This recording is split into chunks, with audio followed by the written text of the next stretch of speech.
Today we're going to talk about how to develop rapport with your audience. As a keynote speaker, as an entertainer, I've been doing this now for 25 years. Yes, it's a wonderful thing, and I'm excited to teach you and give you some ideas as to how you can build better rapport with every audience you are in front of.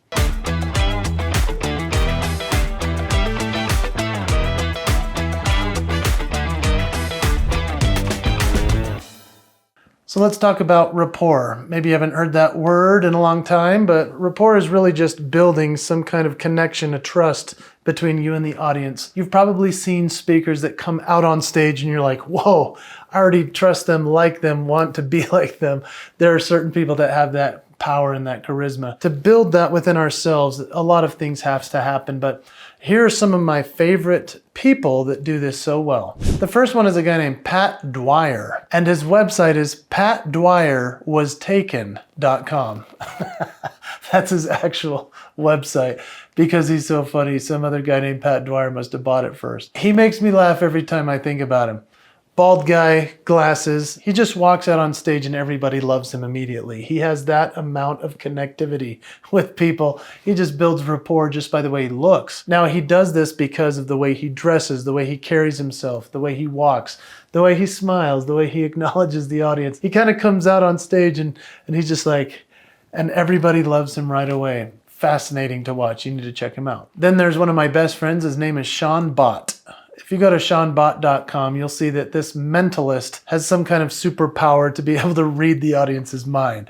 I've never seen anybody like him, and there is no one else like him. He has powerful signature moves. He's not only a great mentalist, but he's a great speaker on how to make connection with people. And so his rapport with people is so interesting. You know, he has really fun curly hair, and he comes out on stage with a funky suit on and some cool sneakers. But just by the way that he looks, he has a smirk on his face all the time. Like everybody loves him right away. It's uncanny to watch. And maybe as I'm telling you these examples, you're like, oh, well, that's not helping me. I just want you to see some speakers that are doing this and they do it naturally well, but they've also built it up through the years. The other one is my friend Cassandra Worthy. If you go to CassandraWorthy.com, this woman is spectacular. She is energy personified. She has this beautiful black hair that just kind of goes everywhere. She wears a suit and she looks just so awesome. She's got cool sneakers as well. And she just walks on stage and her energy, you can just feel she's ready to roll. What I told you about each of these speakers is that they're essentially entertaining people just by the way that they show up. And so if you want to work on your rapport with an audience, think about what you're wearing. Think about the energy that you bring to it. Think about the way that you walk and greet an audience and how you're bringing something unique that they're excited to see. If you're excited to be there and see them, they'll be excited to see you. So let's talk about some of the building blocks of rapport. These are some essential components that I like to think about in terms of creating connection with an audience through shared beliefs and other things that they maybe have gone through. For example, if I'm speaking at a corporate event and everybody had a hard time getting there, the first thing I could say when I get out on stage is like, hey, I'm so glad I got here. And then everyone's like, yeah, the flights were horrible, right? Or, hey, it's so nice that we actually made it today, right? How many of you had a challenge with your flight? And then they all laugh, and then now I've built rapport because we had a shared traumatic experience. This can be the same thing in a church setting. So if you're speaking at church, you could easily win over the audience by saying, hey, anybody else have a challenge getting the kids here today? Everybody, ha ha ha, and then you go into your talk. Great way to build rapport. Recently, I spoke to a group of orthodontists. What was my first thought? I've had kids that have had braces, and so I built that into the slide deck. The first thing that I said when I got on stage is, I love what you guys do for a living because our family has benefited so much from it, and I know I've made one of you a lot of money. And I clicked the slide and a picture of my kids. We had 3 kids in the same time with braces on, and everyone laughed. Then I showed the reveal of their braces off and how great they look, and everyone cheered. That's a great way to build rapport right away. Another great way is to show respect. So respect might just very well be in the way that we dress. I've seen a lot of speakers that show up just looking like an absolute slob. This is disappointing in my opinion as an audience member. I'm not saying they have to dress at the very top of their game, but at least dress up.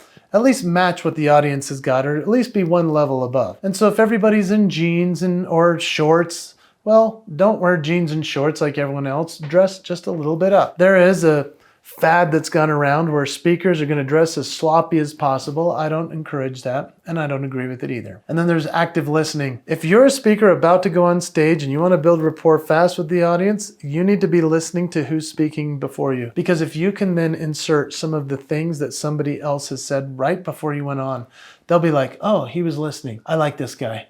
That builds rapport real fast, somebody who's a good active listener. I'd also say that leveraging social media is wise. Before a lot of events, if the event planner wants me to, I will post a video saying that I'm going to be speaking there. That actually makes people excited to see you. And I'll also do a hashtag and I'll post that I'm at the event, and I'll do it almost in real time so that when I take the stage, my post has just gone out. It's attached to the event, so then people looking at their phone while they're looking at me are like, oh, he just posted. They all of a sudden feel like we're engaged. A friend of mine named Jeff Savilico does this very well, and another friend, Cheryl Knowlton, does this as well. These are people that build anticipation and make people interested to see who's about to take the stage, and it works so effectively. It gives you rapport before you even show up. And then there's the gamification side of things. There are a couple speakers that do this amazingly. I'm going to just highlight one. His name is Rob Foray, one of my best friends. Rob Foray is a game show host, DJ, keynote speaker, entertainer. He involves the audience in such a fun gamification way that everybody can't help but play along. He also utilizes something called Mentimeter, M-E-N-T-I, meter. If you go to that website, you can actually program what you want the audience to do, quizzes or polls or other funny things with you. It's a really fast thing to engage with them because they just have to enter something in on their own phone in their hands already, and then they're engaged with you. That builds rapport fast. How about Tony Robbins, one of my favorite examples? This is a guy who comes out on stage, and some of the first things he does is ask a question. He obviously has his energy and everybody's excited to see him because he's Tony Robbins, but he does have certain things he likes to ask the audience, such as he'll come out and he'll be like, who here has felt this before? Or who here has felt this way before? And when he asks those types of questions, people are like, oh, that's me. Let's talk about Fly Girl, Bernice Fly Girl Armour. She was the first African-American female combat pilot. And if you check her out, the Fly Girl, she's all about get gutsy. She's incredible. I love the way that she leads, the way she brings her energy. But she shows a cool video of what she's done, and then she comes out on stage and she is ready to rock. It's a lot about the energy. It's a lot about the setup. So your best method of implementation to build rapport with an audience real quick, I would say that you need to go figure out your signature move. If you're not quite sure what it is, I've just shared with you a bunch of signature moves of the Fly Girl, of Tony Robbins, of some of my other friends, Rob Foray and so forth. But what are your signature moves? What are you known for? What's the energy you bring when you show up on that stage? When you go to icmprocess.com, you can download the ICM Process worksheet. This is going to help you identify, clarify, and magnify your talents, gifts, and skills. As you bring that more and more to the stage, people will love you because you are sharing your true authenticity, your vulnerability, your energy, your story, that which only you can share.